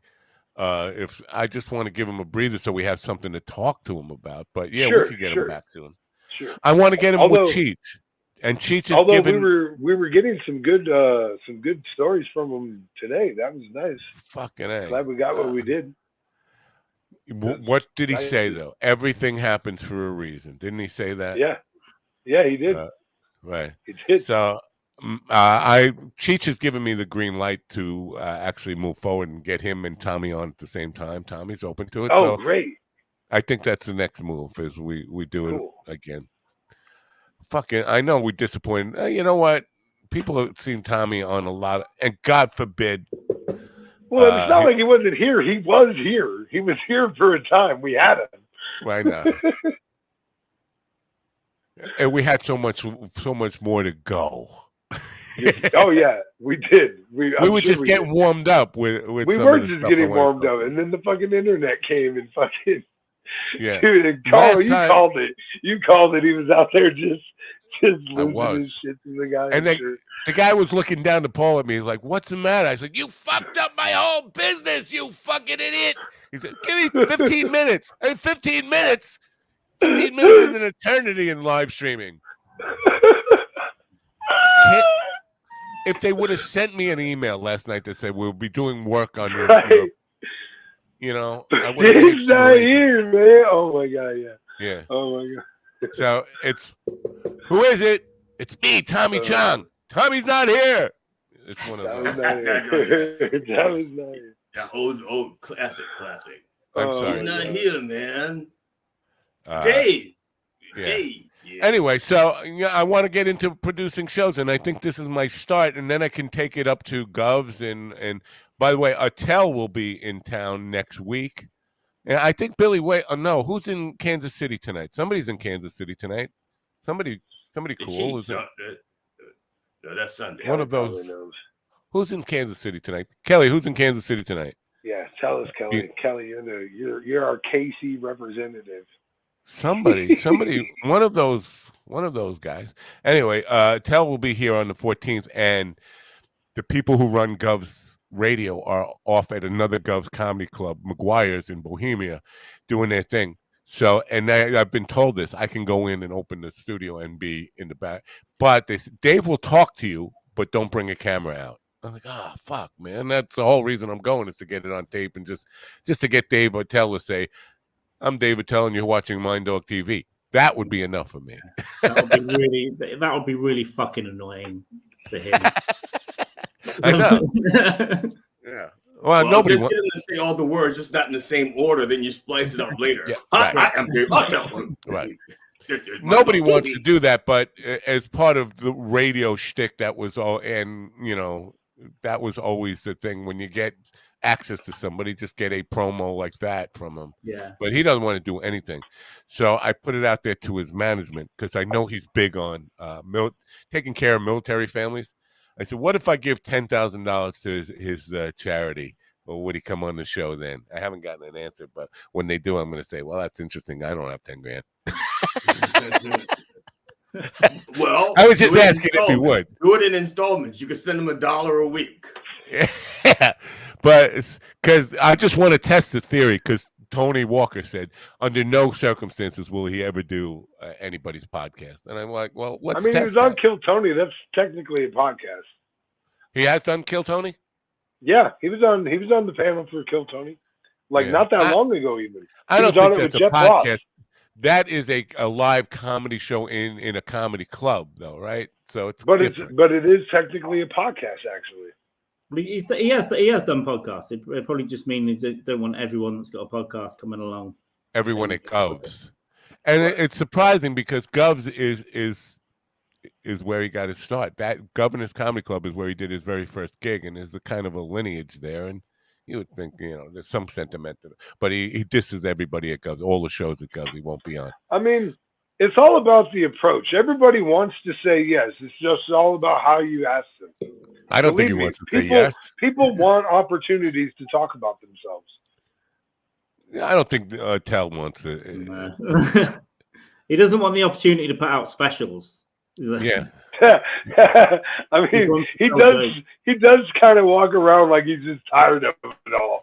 He was on Bert's. I never knew he was on Rogan's. I'm gonna have to look that one up. He was on Rogan's and lots of others in the past year or so. Volunteered to do a personal contest for his concert for his ill mom. I probably if his mom is in the nursing home, he's from Rockville Center. If his mom is in the nursing home in that area, chances are I played for her and didn't even know it. I played for Tim Dillon's mother quite often. So chances are I've already done a free concert for his mom in a nursing home. If that bastard owes you, man. Yeah. Let me call Dave. I've been call him if you got his number, please. I call him. Hey, pussy face. What I wanted to talk about yesterday with our guest Aquia, which sounds like Aquia was our guest yesterday, and that sounds like a New York guy talking about a homosexual. By the way, Aquia. About corporate gigs, because it doesn't seem like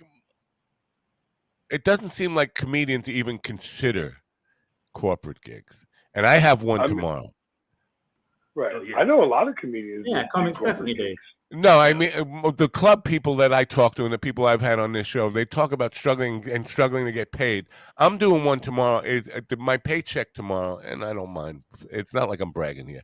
$1,800 for an hour show, and it doesn't seem like a lot of people even considered or even have any idea how to get into it. And I was thinking it's not that difficult, and maybe I should explain how you get that work, and maybe that would be of value to some. I've thought about doing it maybe next year, but a lot of them, they're not interested in seeing comedy, and they certainly don't want to listen to you.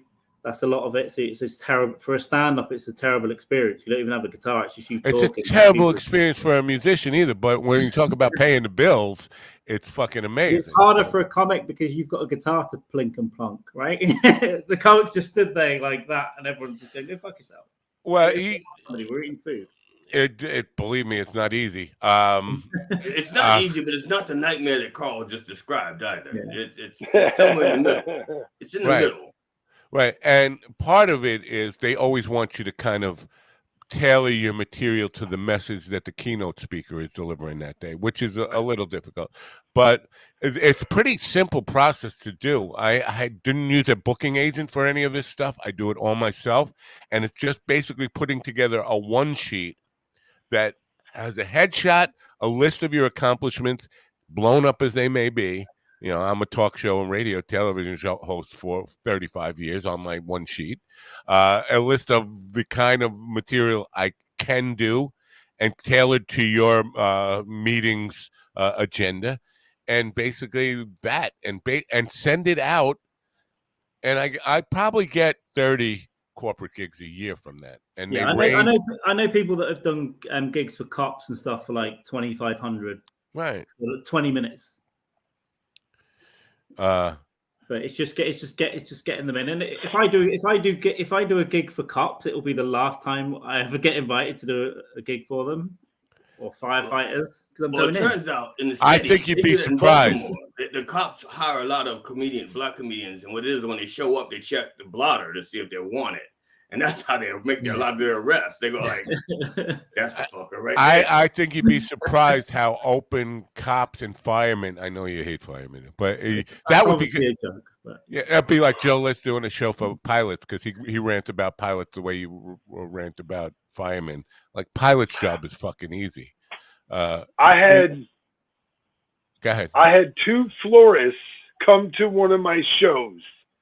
And when I did a show up in Watertown with Preston Williams, and these two ladies came up to me.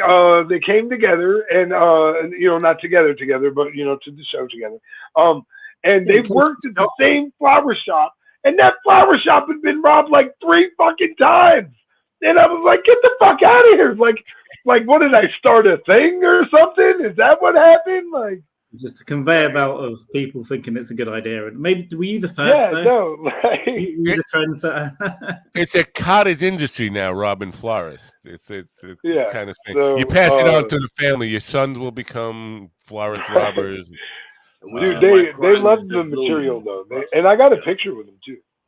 But going back just to the corporate and fire department stuff, Victor DiBitetto, he does fireman stuff all the time, and he's raunchy as hell. And they keep hiring him back to the same firehouses over and over again. Cops. I've played cop parties. Cops are the fucking biggest pigs. They generally the last cop party and this is not a lie. Pigs. The last cop party I played, I was on stage and they had big screens around, and on every one of the big screens, instead of having like what's on stage, they had porn, different porno stuff on every fucking big screen. They were playing porn at the party, like it's part of the party favors or something, like party atmosphere is to have porn on these big screens all over the hall. I don't think they would do that here. Very disturbing when you're trying to play songs. Like I'm playing I Fought the Law and the Law Won, and I'm looking up at somebody eating ass. It's just very weird. This was back in the 80s. The band I was playing in, our drummer did not have our band logo on his drum set, which I asked him to put the logo on the drum set, but he wasn't convinced he was going to be the drummer long enough that it would be worth the trouble. So I had a projector. This is an 8mm movie, an 8mm porn, which is silent. You know, it's only about 15 minutes of silence but porn. And I had that projected onto his bass drum, while we're playing. So the audience got to see porn on the bass drum, and the only downside was that we forgot to put a take-up reel on it. So the whole movie was on the floor when we were done. That's the last time we showed that one.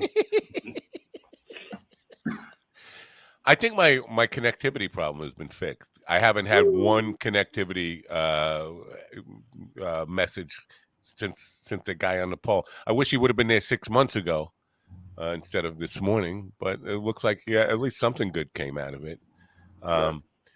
But coming back to the ass eating thing, if we may, for a second, because you guys, both of you, Rev and Willie, earlier in the week, and I know I brought this up yesterday, you were talking about getting in the friend zone to get out of the friend zone. And I just want to put it, if either of you guys are interested in eating my ass, don't. I just don't. What the fuck? Well, because you talk about being in the friend zone, and I say, well, that doesn't just apply to women. If you can fuck your friends, you can fuck your friends. Sure. That is true. Now, if you're gonna go for the next step after fucking, and I know you do, Will, which is ass eating, that should put me off limits in your mind. I'm a little worried now since you talk about fucking your friends. I don't want. Okay, well, first of all, I've never cheated on my wife or any girlfriend in my entire life, so you're safe. Even if we were like really like this close to doing it, I'd say no. I'm a married man. I just can't. Right. But as far as the next step goes, I'm a cuddler. He may go for the chomp, chomp, chomp. I cuddle. So yeah. Yeah. No. And who doesn't like? I'm not there. I'm not there for the emotions. Yeah, but we did talk about, and this thought came to my mind too, which is really just shows how fucked up I am. Because you were talking about. That's right. That's right. I said, would you eat, if she shit on a plate, would you eat it? And you said it's not the same thing. But no. I come back to my autopsy days. Almost every body has one in the chamber at all times. I mean, if somebody, when you cut somebody up, there is a fresh load in the chamber ready. And it's usually not that far up. So if you stick your tongue in that hole, even just a little bit. You're going to to be get in a some lot of shit on shit. your That's tongue. right.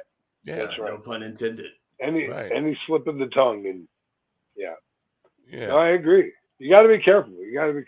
See, I like to always, make sure it's all cleaned out in there before I get going. But it can't be. That's what I'm saying. Nobody is ever all clean unless you've been like preparing for a colonic all week, drinking that fucking stuff that you're gonna take for a colonoscopy, and then they give you a full enema beforehand.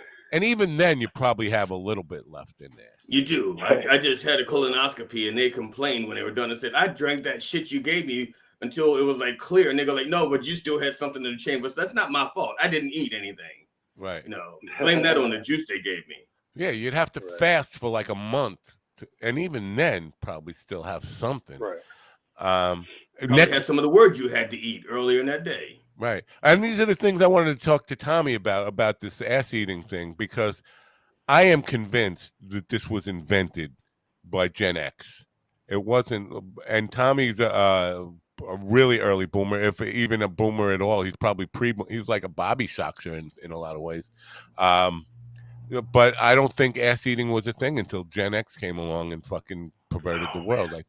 I'm sure the Romans probably did it. You think? Well, probably, something. Oh yeah, the Romans There definitely was a did term it. called tossing your salad, which has been around for a long time. Yeah. So Yeah. it was a niche thing. It wasn't popular, I guess. Like ass wasn't popular until I don't know, whatever 20 years ago. It was tits, right? And like I said, they called it tossing the salad back in the day, and you had to be part of the tossing salad community to know what tossing the salad meant. Yeah, it was like the Illuminati. And then people got tired of not knowing, so they just said, "No, eating ass." They tossed the salad for a while. They just didn't know what tossing the salad meant. Right. So, do you go? You go for colonoscopies regularly? Well, for pleasure, but. Dude, I keep trying to make an appointment, but the doctor keeps telling me I'm not. I've got some really good colonoscopy stories, and most of them are mine. Right. No. Do you get to keep the video? Can you buy the video? Like when you go down the log feed? I have not had the video yet. That's why I was going. I wanted to see if we could live stream the next one. If you could be on if you could plan it between 9 and 11 on a weekday morning. I'll tell you what we can do, because we don't have to wait till the next colonoscopy. I have my own camera. I would just Google a DIY colonoscopy, see how they recommend you do it. And maybe you do your own. Do it. Yeah, DIY. A home kit. Yeah, the home kit. That's it's like I called when I had to schedule it.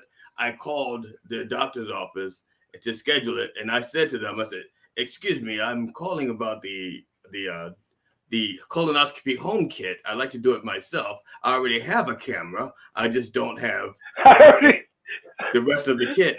And the nurse, they did not want to be rude to me, and they didn't know that I was joking. And they go, "I don't think it works like that." I said, "Oh yeah, I saw it on YouTube. I have a camera. It's a very nice camera. I spent $1,500 on it." And the lady goes, "Hold, please." And she puts me on hold. And then she comes back about 30 seconds and goes, "Excuse me, Mr. Fenderson, I don't think that, I broke the fourth wall myself that time, didn't I?" So, oh, shit. They said, "Excuse me, that's not how that works." So, no, I'm pretty sure it does. On that note, we have to say goodbye to Governor's Comedy Club.